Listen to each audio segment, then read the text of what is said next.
जय भोलेनाथ। नमस्कार, मैं साधना पांडे मार्गदर्शन पे आपका स्वागत करती हूँ। दोस्तों, आज मैं बात करने वाली हूँ आपसे अध्याय 25 यानी कि सावन महात्म्य का अध्याय 25 आज सुनेंगे। तो चलिए सबसे पहले ध्यान कर लेते हैं गौरी शंकर गणेश का, शिव संग पार्वती का। ईश्वर बोले, मुनिश्रेष्ठ, अब मैं उत्तम पिठोरी व्रत का वर्णन करूँगा। सभी संपदाओं को प्रदान करने वाला यह व्रत श्रावण मास की अमावस्या को होता है। जो यह घर है वह सभी वस्तु का मात्र एक अधिष्ठान है, इसलिए इसे पीठ कहा गया है। और पूजन में वस्तु मात्र को समूह आर कहते हैं। अतः हे मुनीश्वर, इस व्रत का नाम इसीलिए पिठोर है। अब मैं उसकी विधि कहूँगा, सावधान होकर सुनिए। दीवार को ताम्रवर्ण, कृष्णवर्ण अथवा श्वेत वर्ण धातु से पोतना चाहिए। अगर ताम्र से पोता गया हो तो पीले रंग से, कृष्ण वर्ण से पोता गया हो तो श्वेत रंग से, और श्वेत वर्ण से पोता गया हो तो कृष्ण वर्ण से चित्र बनाना चाहिए। अथवा श्वेत पीत से, लाल से, काले से या हरे वर्ण से चित्र बनाएं। मध्य में पार्वती सहित शिव की मूर्ति को स्थापित करें। शिवलिंग को बनाकर विस्तार पूर्वक दीवार पर संसार की अनेक चित्रों का चित्र बनाएं। चतुशाला सहित रसोई घर, देवालय, शयन घर, 7 खजाने, स्त्रियों का अंतःपुर जो महलों तथा अट्टालिकाओं के अंतर्गत होता है, साल के वृक्षों से मंडप हो, चूने आदि से दृढ़ता से बंधे पाषाणों तथा ईंटों से सुशोभित हो, और जिसमें विचित्र दरवाजे, छत तथा क्रीड़ांगन हो, इन सभी को चित्रित करें। बकरियां, गाय, भैंसे, घोड़े, ऊंट, हाथी, चलने वाला रथ, अनेक प्रकार की सवारियां, गाड़ियां, स्त्रियां, वृद्ध, बच्चे, जवान, पुरुष, पालकी, झूला और अनेक प्रकार के मंच, इन सब का अंकन करें। स्वर्ण, चांदी, ताम्र, सीसा, लोहा, मिट्टी तथा पीतल के और अन्य प्रकार के विभिन्न रंगों वाले पात्रों को लिखें। शयन संबंधी जितने भी साधन हैं, चारपाई, पलंग, बिस्तर, तकिया, बिल्ली, मैना आदि सभी पशु पक्षी, पुरुष तथा स्त्रियों के अनेक प्रकार के आभूषण, बिछाने तथा ओढ़ने के जो वस्त्र हैं, यज्ञ के जितने भी पात्र होते हैं, मंथन के जो स्तंभ व 3 रस्सियाँ हैं, दूध, मक्खन, दही, तक्कर, छाछ, घी, तेल, तिल, इन सभी को दीवार पर लिखें। गेहूँ, चावल, अरहर, जौ, मक्का, बरतानल और चना, मसूर, कुल्थी, मूंग, कांगनी, तिल, कोदो, कादसी, नमक, अन्न, सावा, चावल, उड़द, ये सभी धान्य वर्ग भी अंकित करें। सील, लोढ़ा, चूल्हा, झाड़ू, पुरुषों व स्त्रियों के वस्त्र, बांस तथा तृण के बने हुए सूप, ओखली, मूसल, गेहूँ पीसने तथा अरहर आदि दलने के लिए यंत्र, 2 यंत्र, चक्की तथा दरैता, पंखा, चवर, छत्र, जूता, खड़ाऊं, दासी, नौकर, पोष्य वर्ग, तीर्ण आदि पशुओं का आहार, धनुष, बाण, शतघ्नी, खड़ग, भाला, बर्छी, ढाल, कृपाल, बिंदीपाल, तोमर, फरसा, फडिंग, चक्रयंत्र, जलतंत्र, दावात, लेखनी, पुस्तक, सभी प्रकार के फल, छुरी, कैंची, अनेक प्रकार के पुष्प, बिल्वपत्र, तुलसी दल, मसाल, दीपक, दीवट आदि उनके अनेक साधन विद्यमान करें। अनेक विध खाने योग्य तथा पकवानों के जितने भी प्रकार हैं, उन सभी को लिखना।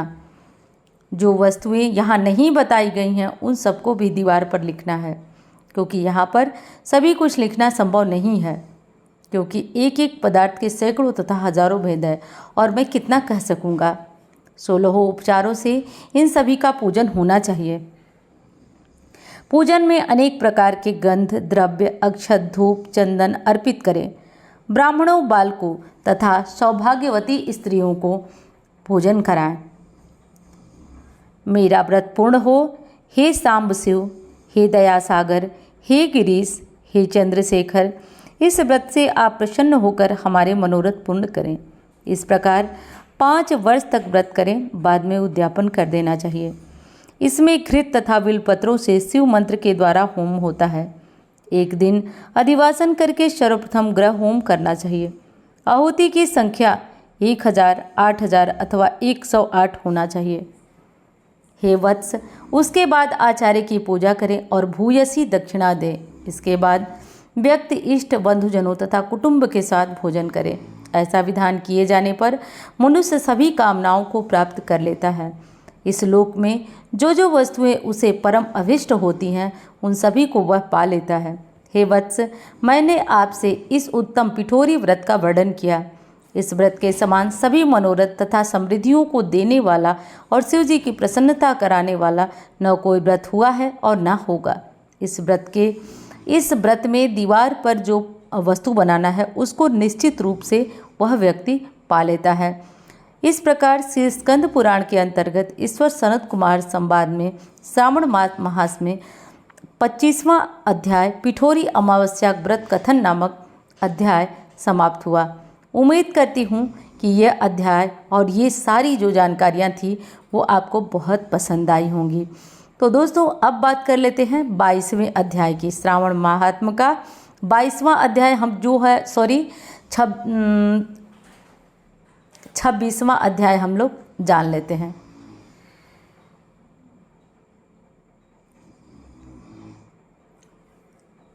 ईश्वर बोले, श्रावण मास महात्म्य अमावस्या के दिन जो करनी है उसको तथा प्रसंगवश जो कुछ अन्य बातें मुझे याद आ गई हैं उसको भी मैं आपसे कहता हूँ। पूर्व काल में अनेक प्रकार के महान बल तथा पराक्रम वाले, जगत का विध्वंस करने वाले तथा देवताओं का उत्पीड़न करने वाले दुष्ट दैत्यों के साथ मेरे अनेक युद्ध हुए। मैंने शुभ वृषभ अर्थात नंदी पर आरूढ़ हुए संग्राम किए, किंतु महाशक्तिशाली तथा महापराक्रमी उस वृषभ ने मुझको नहीं छोड़ा। अंधकासुर के साथ युद्ध में नंदी का शरीर विदीर्ण हो गया, उसकी त्वचा कट गई, शरीर से रक्त बहने लगा, उसके प्राण मात्र बचे रह गए थे। फिर भी जब तक मैंने उस दुष्ट का संहार नहीं किया तब तक वह नंदी धैर्य धारण कर मेरा वरण करता रहा। उसकी इस दशा को मैंने जान लिया। उसके बाद उस अंधक का वध करके मैंने प्रसन्न हो नंदी से कहा, हे सुव्रत, मैं तुम्हारे इस कृत्य से प्रसन्न हूँ, वर मांगो। इससे तुम्हारे घाव ठीक हो जाएंगे, तुम बलवान हो जाओगे, तुम्हारा पराक्रम रूप पहले से भी ज़्यादा बढ़ जाएगा। इसके अतिरिक्त तुम जो वर मांगोगे मैं उसे तुम्हें अवश्य दूंगा। नंदिकेश्वर बोले, हे महादेव, हे महादेव, मेरी याचना नहीं है। आप मुझ पर प्रसन्न हो तो फिर इससे बढ़कर क्या वैभव हो सकता है। तथापि हे भगवान, लोकोपकार के लिए मैं वर मांग रहा हूँ। हे शिव, आज श्रावण मास की अमावस्या है जिसमें आप मुझ पर प्रसन्न हुए हैं। इस तिथि पर मैं गायों सहित उत्तम मिट्टी से निर्मित वृषभों की पूजा करनी चाहिए। आज अमावस्या के दिन जन्म लेना कामधेनु तुल्य होता है। इस तिथि में वर प्रदान करें कि यह अमावस्या वांछित फल देने वाली हो। आज के दिन भक्तिपूर्वक प्रत्यक्ष वृषभों तथा गायों की पूजा करनी चाहिए। भेरू आदि धातुओं से यत्नपूर्वक उन्हें भूषित करना चाहिए। उनकी सींगों पर सोना चांदी आदि के पत्थर मढ़ें। रेशम के बड़े बड़े गुच्छों की सींगों पर उनके बांधें। अनेक प्रकार के वर्णों से चित्रित सुंदर वस्त्र उनकी पीठ को ढक दें और गले में मनोहर शब्द करने वाला घंटा बांध दें। सूर्योदय से लगभग 4 घड़ी बीतने पर गायों को ग्राम से बाहर ले जाकर पुनः सायं बेला में ग्राम में प्रवेश कराएं। आहार के रूप में सरसों, तिल की खली आदि अनेक प्रकार का अन्न इसे अर्पित करें। जो इस प्रकार करता है उसका गोधन सदा बढ़ता रहता है। जिस घर में गाय न हो वह स्मशान के समान होता है। पंचामृत तथा पंचगव्य के दूध से जो बनता है, गोबर से जो लीपता है और बिना गोबर से लीपे घर पवित्र नहीं होता। हे सुरोत्तम, जहाँ गौमूत्र के छिड़काव नहीं होता वहाँ चींटी आदि जंतुओं का उपद्रव विद्यमान रहता है। हे महादेव, दूध के बिना भोजन का रस ही क्या। हे प्रभु, यदि आप मेरे ऊपर प्रसन्न हो तो इन वरों को आप अन्य वरों की भांति मुझे प्रदान कीजिए। हे सनत कुमार, तब नंदी यह वचन सुनकर बोला, मैं बहुत प्रसन्न हूँ।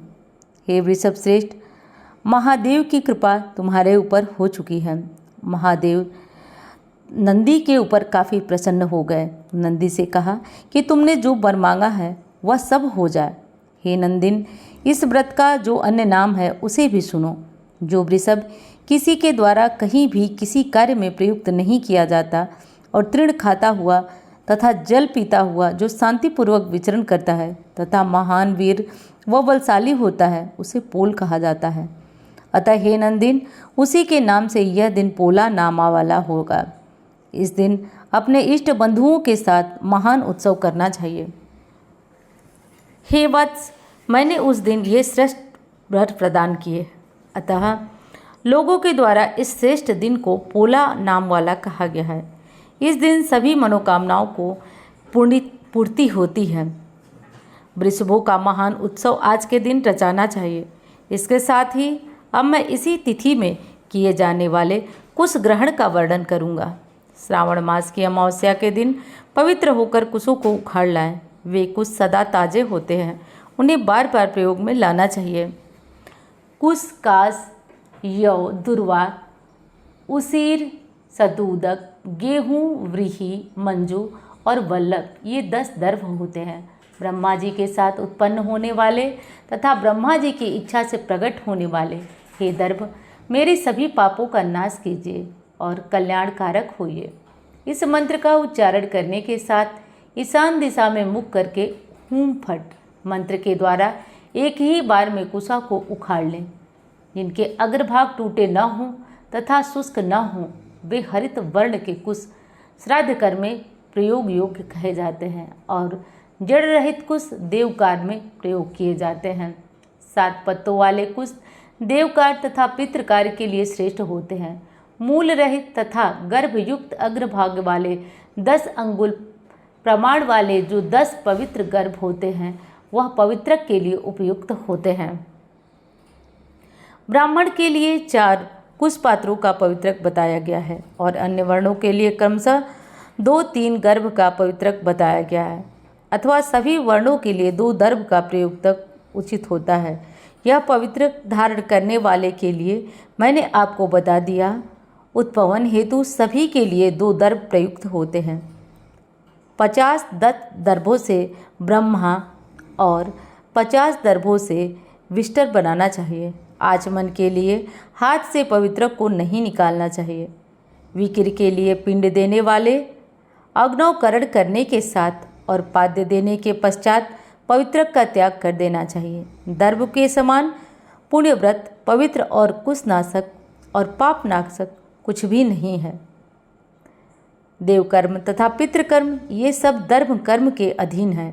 उस प्रकार दर्भों का श्रावण मास की अमावस्या के दिन उखाड़ना चाहिए। इससे इनकी पवित्रता बनी रहती है। श्रावण मास की अमावस्या का वर्णन जितना किया जाए वह कम है। हे सनत कुमार, श्रावण मास की अमावस्या के दिन जो कृत्य होता है मैंने वह कह दिया। श्रावण मास में और जो भी करणीय है उसे भी मैं आपसे कहूँगा। इस प्रकार श्री स्कंद पुराण के अंतर्गत ईश्वर सनत कुमार संवाद में श्रावण मास महात्म्य में अमावस्या के दिन वृषभ पूजन कुश ग्रहण नामक 26वां अध्याय पूर्ण हुआ। उम्मीद करती हूँ कि ये जानकारी, ये कथा आपको पसंद आई होगी।